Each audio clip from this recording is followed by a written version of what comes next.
My name's Chris Henry, and I am the Southern Gospel Gardener. And this is our first episode, and what we're going to be doing here is showing you some gardening techniques as well as talking about some of our favorite Southern Gospel artists. So I hope you'll enjoy this series. This is the first episode. I hope it's a series. This may be just a feature film. But if it turns out all right, maybe we'll do some more. Anyway, let's get started today on the front yard. So here we are in a section of my front yard. This is off to the side of the house. But what I'm going to be doing today, as it is an early spring day, it's a little windy, it's a little overcast, but it's a pretty good day to be out in the yard. As you can see, we've got some bark here. It's been here for about a year, and it's quite weathered. So what I want to do today is lay down some bark that's going to retain its color. And you can find this at your local Lowe's or Home Depot or whatever store you particularly like. And you find some bark that's going to have some color that says it's going to last for a year. That's what you want. It usually tends to last over a year. So what we're going to do is get this area and some other areas of the front yard covered with this brown colored bark so that it retains its color throughout the year, that the water doesn't just fade it out when the sun shines on it during the summer months. So we'll get started with that. And also, I want to talk about one of my favorite groups, one of my favorite up-and-coming quartets. I call them up-and-coming because they haven't been out here to California very often, but Triumphant Quartet. I'm going to be talking about their albums, their past two albums that have been produced by Wayne Hahn, stuff I really like. And I hope you'll enjoy the gardening section and the Southern Gospel section of this particular show. Alright, let's get started. First thing you want to start off with is a pair of good gloves. Now, as you can see, I've used these gloves before. What I like about them is it's got a nice breathable material, stretchable material, and on the inside, a nice tough leather. So this can handle the thorns, but it's still breathable that you don't sweat a whole lot. So as you can see, we're going to get started, and I wanted to show you something that I've planted here, and I'm going to plant in some other areas. Now, this particular shrub is called lobelia, and this particular type is called Crystal Palace. Now, Crystal Palace produces a very dark blue, almost purplish colored flower.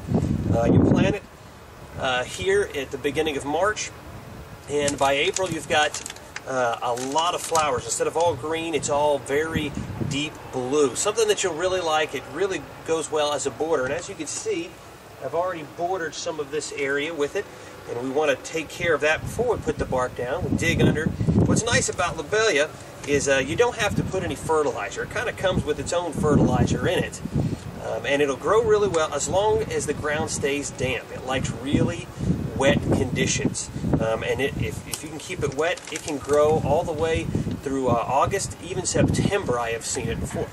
So that's something that we've already put in. So what we want to do now is get our bark out.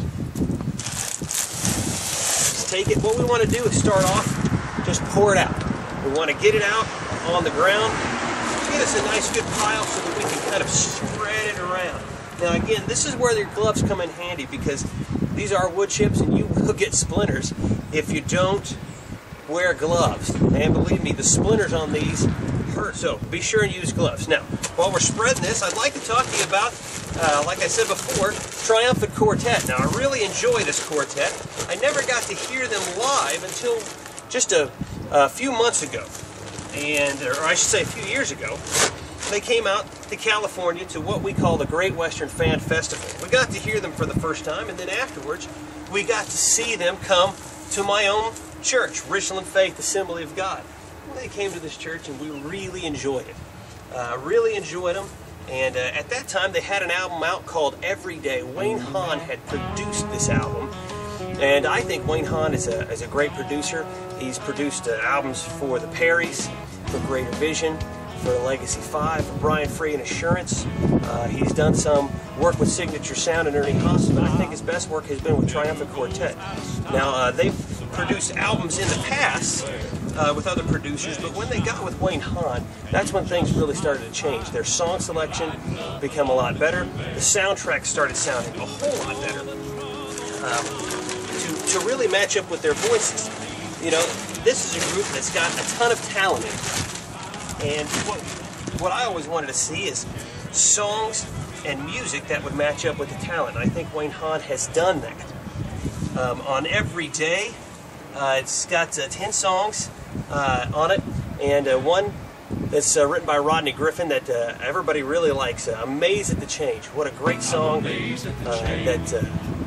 you know, we as Christians can say we're really amazed at how God has changed us, taken our sin out of our life and made us better people, which is so important. But one of the big cuts on it is Somebody Died for Me.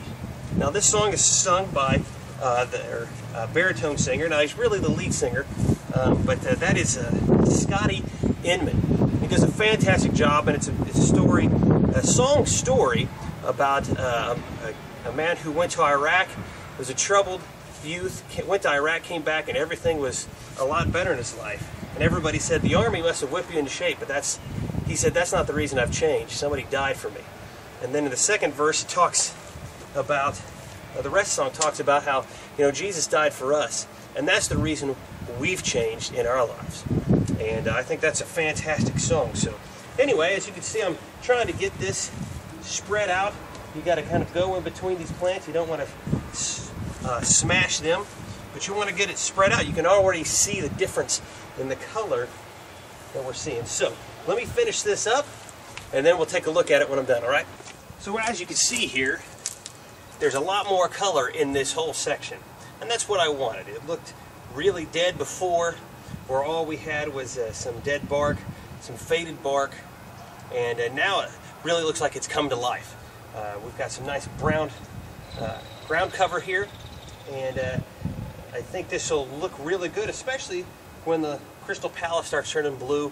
It's really going to set it up apart.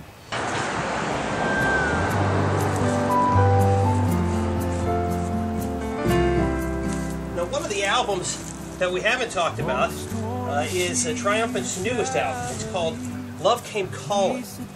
Now, the title song, of course, is Love Came Calling. That was written by Wayne Hahn, the producer of the album. Now, rumor has it, I don't know exactly how true this is. I cannot confirm or deny any allegations of how I got this information. But from what I've heard, the song Love Came Calling was written by Wayne, and he wanted to pitch it to Ernie Haas and Signature Sound. Well, it just so happened that Ernie Haas and Signature Sound were doing a Cathedrals tribute CD, and so that's what they were wanting to put together. They didn't have room for Wayne's song, and Triumphant was in the studio, and Wayne said, hey, how about this song? Now, I don't know if that actually happened or not, but it's a great story, isn't it? Anyway, if you've heard this song, it really is a great song. Now, the first song on the album that I really like is called Saved by Grace. Now, Saved by Grace has been around for probably about 20 years. In fact, my family, the Herb Henry family, we sang this when we were just kids, probably 15, 20 years ago. Not nearly as well as Triumphant Quartet recorded it, but I really do love their version of that particular song. Also on this album, they've got a few what I call from the Nealon catalog. Now, the Nealons were one of the great family groups of the 1980s and early 90s, and they produced a lot of great songs.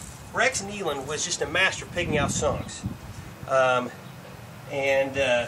that's what Triumphant saw. They saw a couple of good songs, and so they've included those two songs on their two Nealon songs on their album, the newest one, and they also have a song written by McCrae Dove. It's called The Undertaker, and this is very country. Eric Bennett does a fantastic job on singing the bass part on this. Really, it's strange. The key changes, instead of going up like most songs do, it actually progresses down, which puts it right where you want it for Eric Bennett. I mean, a great bass singer like that, he needs to be singing a song that keeps on going lower and lower, not higher and higher.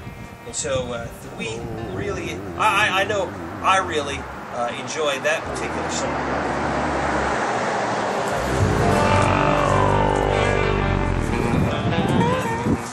Here in the backyard, there's some flowers that we've planted in the last year since we moved in that I wanted to make note of. Now, this is a very common flower. It's called a camellia. Most of you probably already knew this. Now, this little fella I planted about 6 months ago, cost me $4, and now look at it.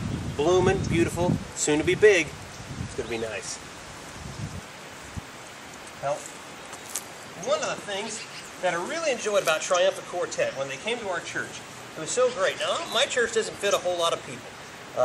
Technically, the pews sit only 144 folks in it, and we can add some chairs to add up to 200. And we had close to 200 on that Sunday morning after the Great Western Fan Fest of 2009. Now, they came by our church graciously, came to a small church like ours, and they started performing. Now, I got to tell you, my favorite song, and this may be your favorite song, it may not be, but it's mine, is called He Is. Now, I know Triumphant wasn't the first group or first artist to record this, but nobody does it better than Triumphant Quartet. And let me tell you, when they did that in our church, they brought the house down. It was incredible. What an incredible song about how we can find God and Jesus in every book of the Bible. It's simply incredible. And let me tell you, when that song ended, I probably wept for 3 straight minutes as they went into the next song because it was so moving and so powerful.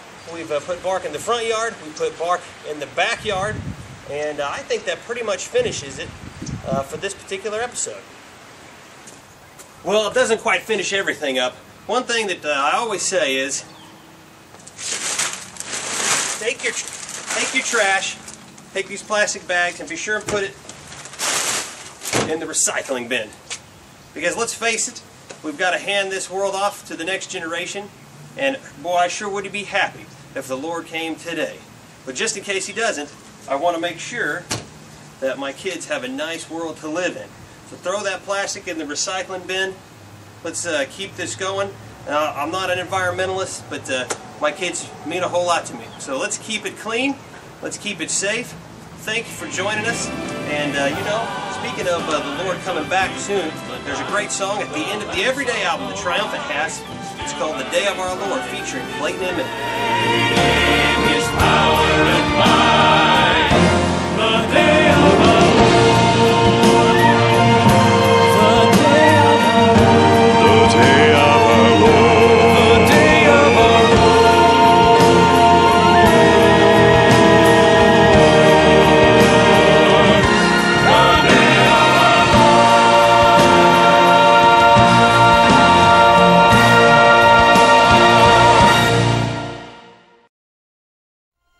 Mm-hmm.